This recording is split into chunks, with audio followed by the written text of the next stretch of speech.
having these kids, it has cracked open my brain in so many new, interesting ways. It makes me look at the world completely differently. Now I get to experience the world through their eyes, which is sometimes terrible and sometimes wonderful, but it's a new perspective. So I think that has given me like a new boost of creativity. Welcome to the podcast where motherhood meets reinvention. I'm your host, Sharon Macey, and this is Mom to More. I'll be speaking with remarkable moms who have embraced the art of transformation, crafting their more by leveraging the skills they hone as stay-at-home moms. They'll share their experiences, struggles, and successes as they return to a former career, pursued a passion or hobby, or charted an entirely new path, giving you the clarity, motivation, and inspiration to help you answer the question, what do you want to do when your kids grow up? Welcome back to Mom to More.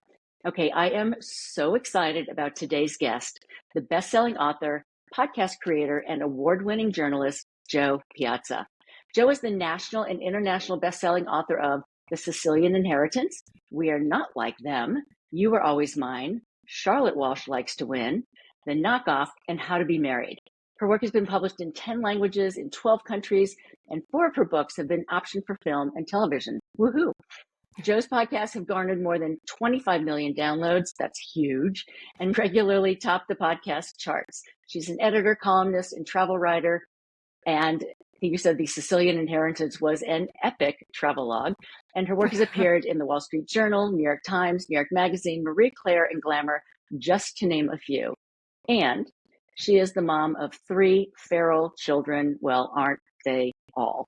So, They are. hello. They really are. Yeah. They are.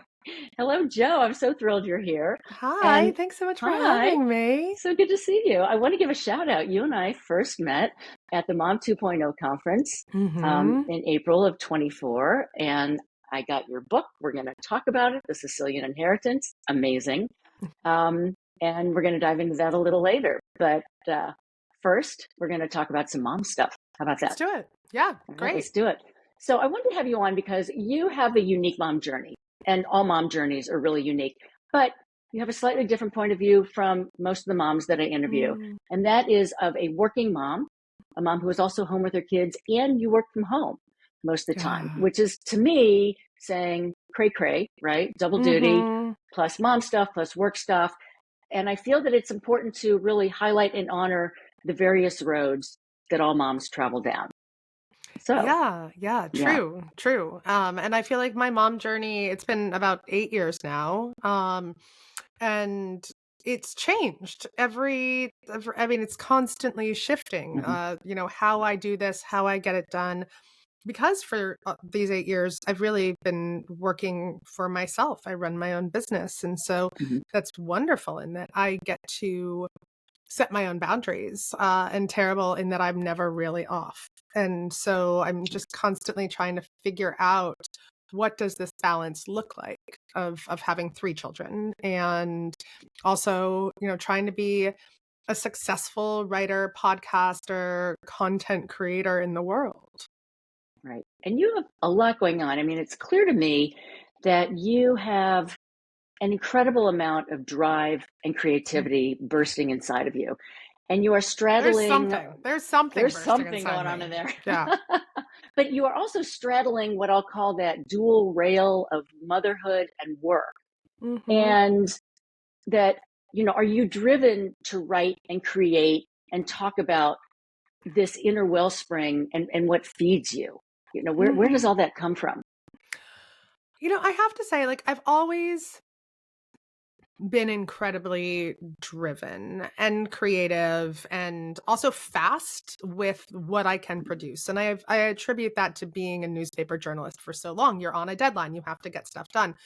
But becoming a mom has just made me a lot more efficient.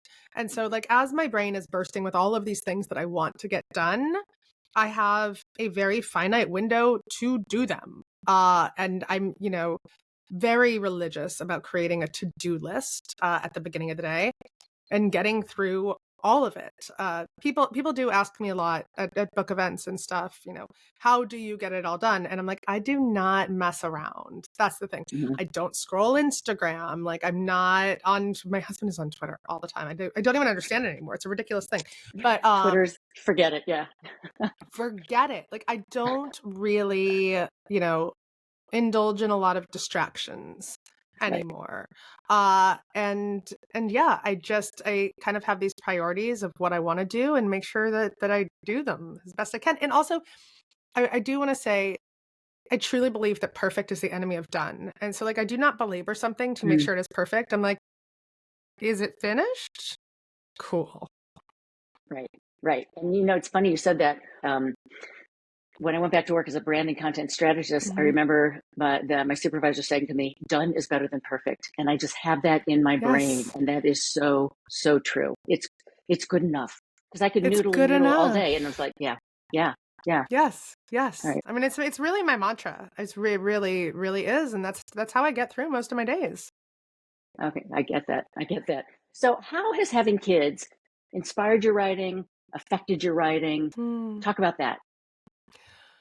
Oh my gosh! I mean, in so many ways, I have to say that having these kids, it has cracked open my brain in so many new, interesting ways. It makes me look at the world completely differently because I will say, by the time you hit 35, so many of us are just jaded and freaking over it. Mhm. And now I get to experience the world through their eyes, which is sometimes terrible and sometimes wonderful, but it's a new perspective. And so I think that has given me like a new boost of creativity in a lot of ways. But then also, I think that my ability to write from the perspective of not just parents, but caregivers generally, Mhm. uh, has just really, really changed. And with Sicilian Inheritance and also with my last book that I co-wrote with my co-writer Christine Pride, You Are Always Mine, both of those focus strongly on themes of motherhood. Mhm. What is a quote unquote good mother who quote deserves to be a mother? Um, and the hard choices that we make as mothers. And I Right. never would have been able to write either of those two books if I hadn't Without being a become mom. a Yeah. mom. Yeah, absolutely. Yeah. Yeah. It does open your eyes to things that you never expected, emotions you never realized you had, and the ability to do everything that you need to get done, right? Yeah, I mean, think about all the yeah, things you do in a day. There's a crisis, there's a whatever, you handle it, right? Because we have to. because we have to. I mean, one of my kids pooped their pants at school today, and we had Mm, to get them home and figure out the rest of the day. And I'm still here, still doing it. there you go. I'm glad. Thank you for carving out the time today. I Yeah, appreciate that. yeah, Been there, been there, been there. yeah. So I get a sense also that pushing boundaries is part of who you are. And Hmm. don't we do that every single day as moms?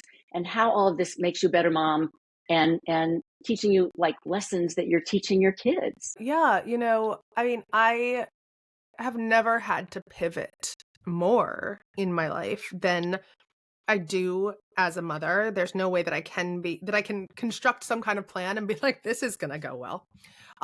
Because it won't, because you have to Exactly. constantly be changing at the drop of a hat. And uh I think it's become a part of who I am, honestly. In all of my dealings in life, I'm ready to make a change immediately if it's going to have a better or easier outcome. Um, I also think that that is a skill that is not just unique to mothers per se, but unique to women because my husband cannot do it. Right. Um, and I know a lot Isn't of that men interesting? cannot do it. He's like, "This is the plan," and I'm like, "Not anymore, not anymore, my friend." Right, right. We have the amazing ability to pivot and just quick go down a whole different pathway. Whole Yeah. different And pathway. that, Yeah. yeah. And I think I would call that a superpower, but we're going to take a quick break. And when we come back, we're going to dig into your mom skills and superpowers when we return. This episode is brought to you by Boll & Branch, the luxury home goods brand behind the softest, dreamiest, 100% organic cotton bedding. I love their sheets, and yes, they really do get softer with every wash. And I want you to have the comfort of a great night's sleep, because as moms, we all need it, deserve it, and Boll & Branch makes it easy. Use code MOMTOMORE20 for 20% off your entire order with no minimum. Some exclusions apply. Sweet dreams start here. All right, so Jo, let's talk about some of the skills that you have developed and honed from your time as a mom. Give me like your top, 3 or 5, whatever comes to the top of your head. All of my crazy superpowers that I've developed as a superpower skills thing. Yeah, I don't know why Marvel just hasn't had a mom superhero yet. Well, they did, right? The Incredibles? That wasn't Marvel, though. That wasn't Marvel. I don't think that was Marvel. Yeah, you're right. It wasn't Marvel. Yeah, no.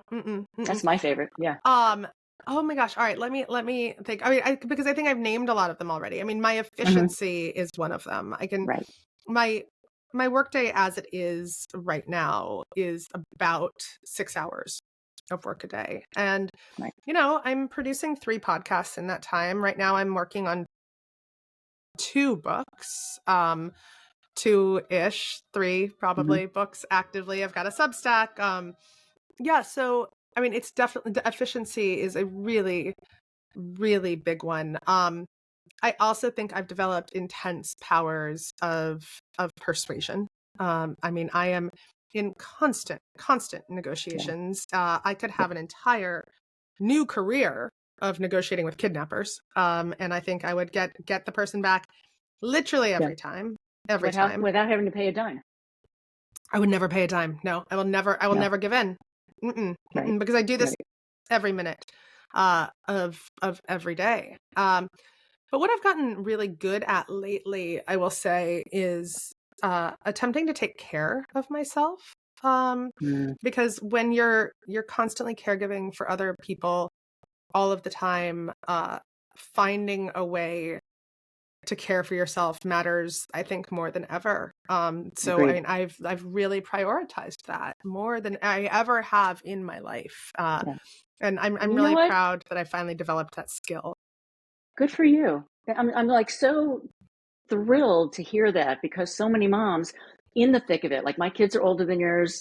I'm older than you. My kids are older than yours. But it's so easy to get lost and to get downtrodden from that. And so I applaud you for actually recognizing that you matter, and that it is so important that you take this time for yourself, whatever it is. It could be 15 minutes, but you're doing that for you. And that's so vital. It's true. I mean, and this is a recent thing. Again, I'm 8 years into this crazy parenting journey. I've got a 7-year-old, a 5-year-old, and an almost 2-year-old. So I am. Do you have any girls? Do you have any girls?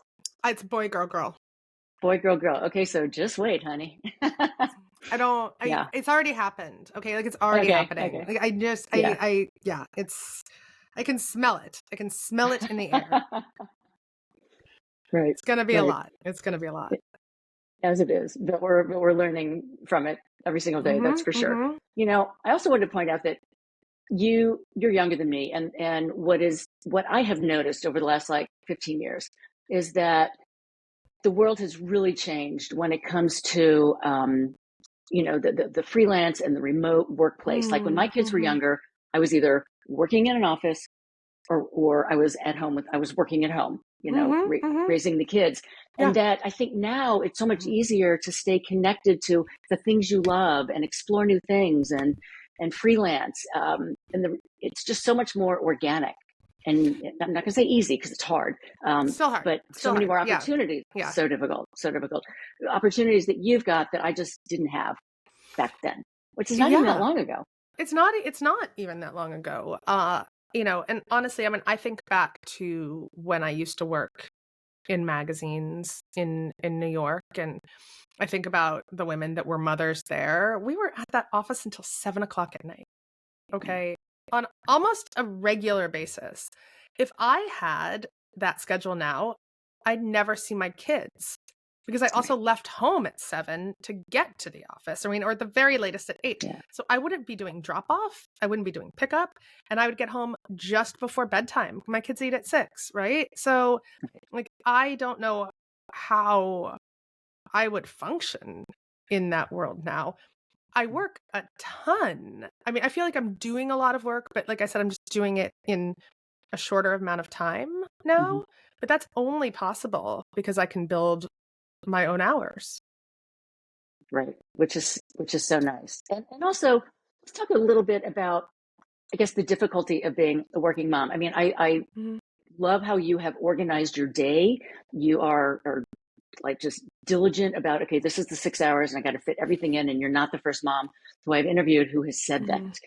But yes, it makes you so much more efficient and you're like, boom, boom, boom, you've got to get this stuff done. But talk about the difficulty of being that working mom. Are you missing things?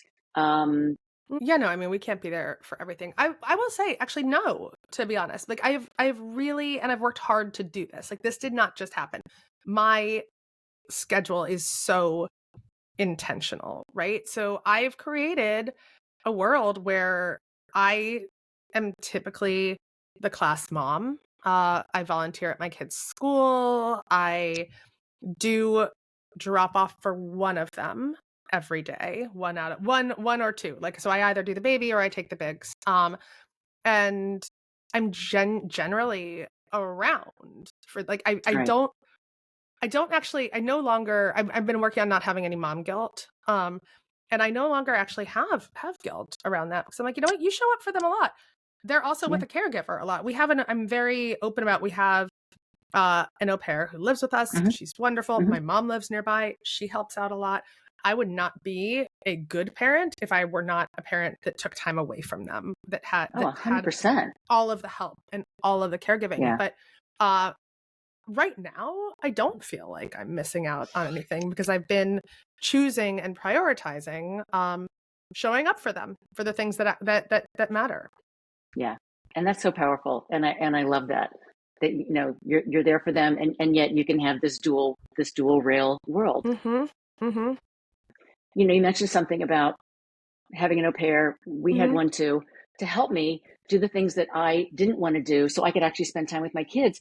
And Yeah. I think that a lot of moms might struggle with that. It's like, yeah, you do deserve to have somebody who can help you out so you can manage this massive life with 3 children Mhm. going 3 different directions and have that moment of like peace and tranquility, for you, because that is so darn important.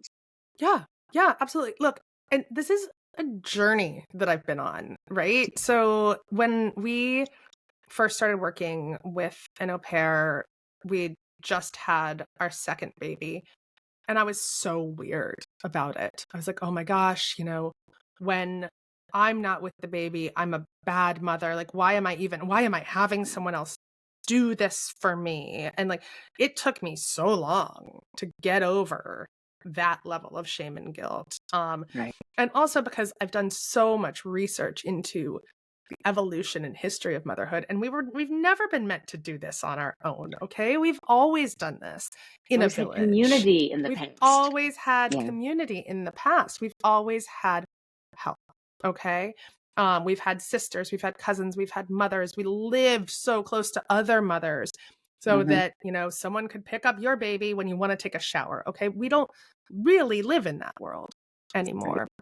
And so I've reached a point where, one, I will take all of the help that is offered to me at all times.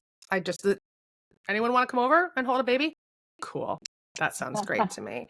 Um, because the more hands in my house, the better mom I can be to each kid individually too. I mean, it's not just about like, oh, I need these hours to work, but it's, oh, I want one-on-one time with one of these children. So please help me with the other two.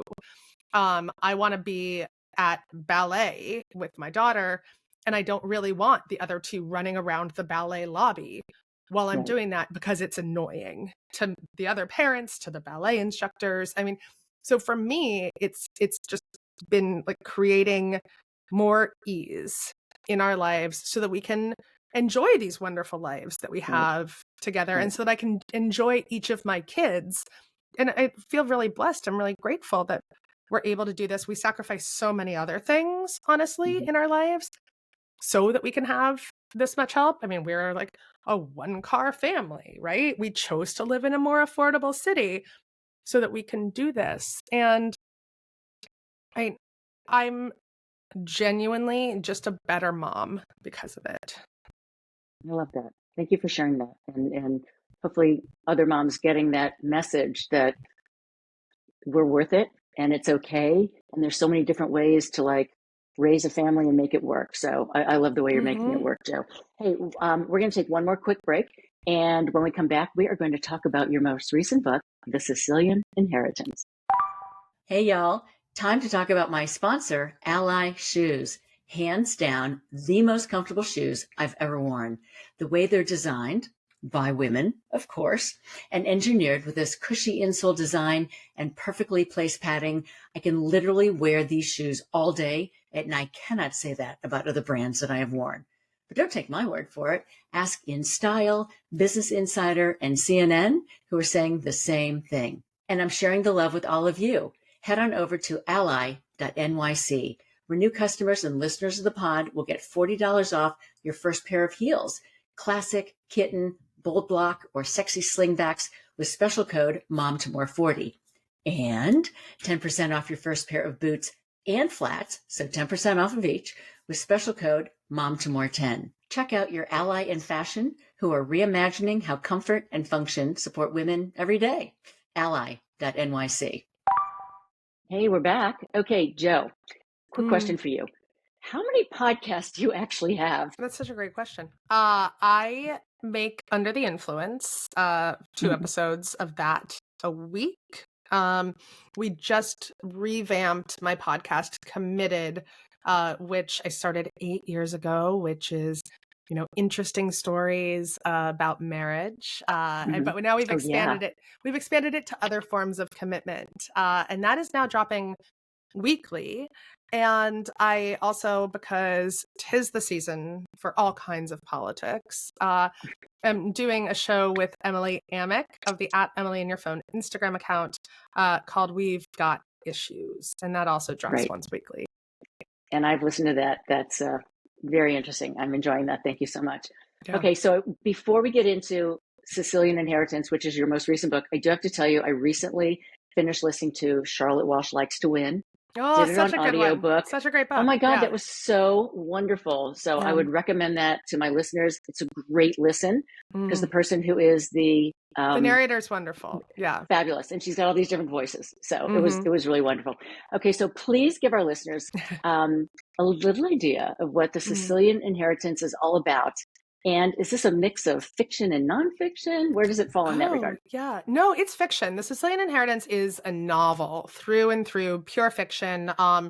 It is a delicious, twisty, turny adventure murder mystery set in Sicily with just the right amount of spice and romance. And then I just, through it all, as you're having so much fun in Sicily, slip in a little bit of taking down the patriarchy.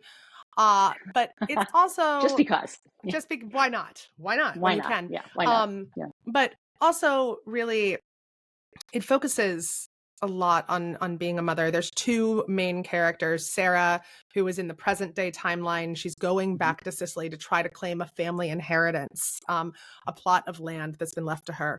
And her great grandmother, Serafina, from 100 years earlier, who becomes a mother when she's just a teenager and she has to give up all of her ambitions to become a mother. Sarah is a mother of 1 in the present day, and she's trying to be a chef and open a restaurant and also be a good mom at the same time. And so the book, while it is so much fun, I mean, this is the most fun book I've ever written, really also explores how hard it is to be a mother in the world 100 years ago. And then also today, like we have not come that far when it comes to caring for mothers in the world. Right. So some things don't really change. I have to point out, I've got your book right here. Oh, yay. I have to tell you, loved the read. It just really pulls you along. I also love that you write about these strong women. And even though present day Sarah is having her issues, right? She's struggling a little. She's struggling, yeah. But she has it within herself, and she discovers that, to do what she needs to do. I loved reading about Serafina and what life was like in Sicily 100 years ago. It is a wonderful, fabulous read. It made me hungry to go to Italy. Yeah, that's the plan. I mean, really, yeah. people should read this book or listen to this book with food because it will make you very hungry. Or at least a And really good glass of wine. Yeah. both, really. I'd like you to have Yeah. wine. I'd like you to have cannolis. I'd like you to have all of the things. Right. Exactly. Is that coming from you, this strong woman aspect? I would say yes, just, from our chats and the time we spent together. Yeah. Yeah. I mean, so while the book is fiction, it is loosely based on my great-great-grandmother, Lorenza, who was our family matriarch in Sicily more than 100 years ago. And the family story is that she was indeed murdered in Sicily before she could come to America. And that's really where the similarity does end, because I wanted to write fiction, and I wanted to explore what it would be like to be a woman left alone in Sicily during that time period. But I do think that I come from this line of very strong women and strong mothers. And, one of the things I wanted to do with this book is we have a lot of different kinds of strong women showing a lot of different kinds of strength. And, I do think that in today's kind of culture wars, we've created this ridiculous kind of fake animosity between working moms and stay-at-home moms. Yeah. And I don't even like the phrase stay-at-home mom, because I'm like, who is staying? Who is just staying? No one's staying. No one is staying anywhere. Okay. Right. Exactly. And so